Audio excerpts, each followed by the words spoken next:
The arising conflict between the United States and Iran has become increasingly important to understand where it started and what's happening now.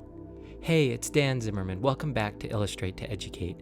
In this video, we'll take a look at the root of the conflict all the way up to the current events happening now. The United States and Iran have a long and complex history of conflicts and tensions. These conflicts have evolved over time due to a combination of historical events, ideological differences, and regional power struggles.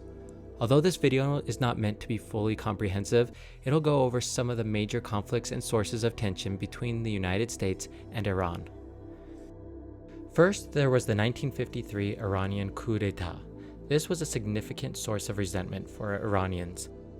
In the early 1950s, a struggle for control of the Iranian government developed between the Shah, Mohammad Reza Shah Pahlavi, and Mohammad Mossadegh, an Iranian nationalist. In March 1951, Mossadegh secured passage of a bill in the Iranian parliament to nationalize the vast British petroleum interests in Iran. Mossadegh's power grew rapidly, and Mohammad Reza was forced to appoint Mossadegh premier. A 2-year period of tension and conflict followed. In August 1953, the Shah tried and failed to dismiss Mossadegh, and after riots broke out, fled the country. Several days later, however, Mossadegh's opponents, with the covert support and assistance of the United States CIA and the United Kingdom MI6, restored Mohammad Reza to power through a coup. This coup reinstated the Shah, Mohammad Reza Pahlavi, as a monarch and led to his authoritarian rule, which lasted until 1979. Next, there was the 1979 Iranian Revolution. The revolution led to the establishment of an Islamic republic under the leadership of Ayatollah Khomeini. This marked a major ideological shift and a break from the pro-Western stance of the Shah. During this time, there was a hostage crisis in the U.S. Embassy of Tehran, in which 52 Americans were held for 444 days, which symbolized the deepening rift between the two countries. Then, there's the United States' support for Israel, not only now, but in the past. The United States has consistently supported Israel, which is seen as an enemy by Iran. Iran's anti-Israel stance and support for Palestinian groups like Hamas and Hezbollah contribute to their adversarial relationship with the U.S. A major point of contention between the United States and Iran surrounds Iran's nuclear program. The U.S. and its allies have expressed concerns that Iran's nuclear activities could lead to further development of nuclear weapons.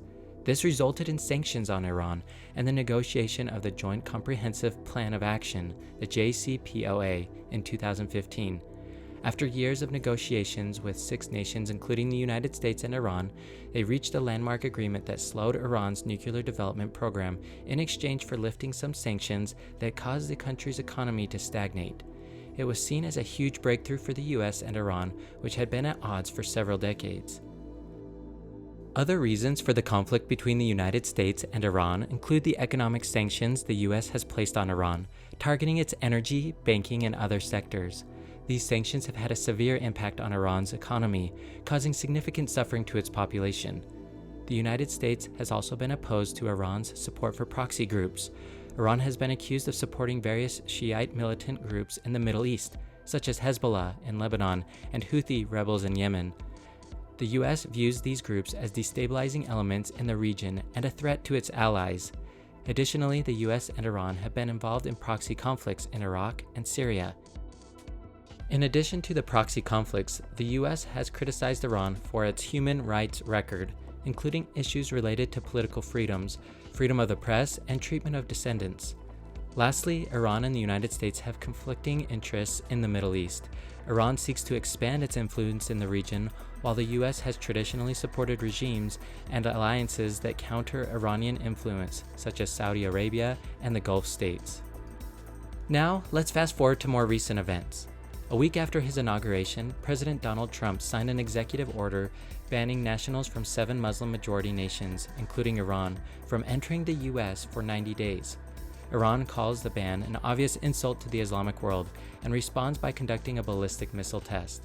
The back and forth marks the sudden escalation in tensions between the two countries, raising concerns about the future of the Iran nuclear deal. In 2018, Trump fulfilled a campaign promise and announced he was withdrawing the U.S. from the Iran nuclear deal, which he viewed as one-sided. He also placed new sanctions on the regime, Critics were concerned that this would cause Iran to restart its atomic program and set the stage for more conflict in the Middle East.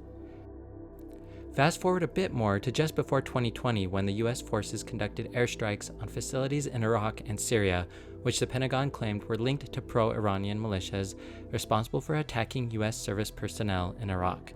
At least 25 people were killed, and hundreds of pro-Iranian demonstrators attempted to storm the US embassy in Baghdad. Then, in January 2020, Trump ordered an airstrike in Iraq to kill Iran's top general Qasem Soleimani. Thousands of people flooded the streets of Iran to mourn him.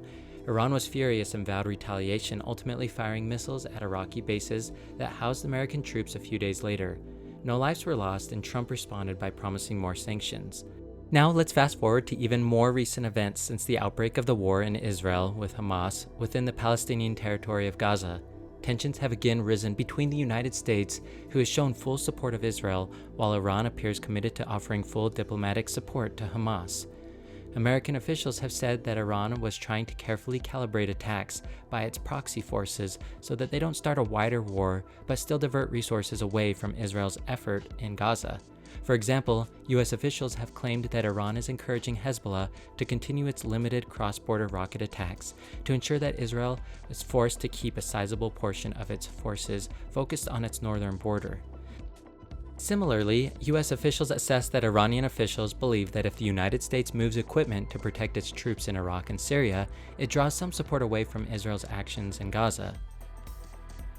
Some sources say that Iran does not want to be forced to back Hezbollah in a war against Israel and the United States, which could be damaging for the government in Tehran.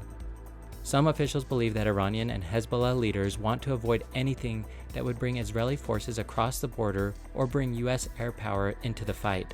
Iran is believed to have supported Hamas with supplies and training in years past, but there is currently no evidence that Iran knew about the October 7, 2023 attacks in Israel, or that they helped plan them or helped train the fighters.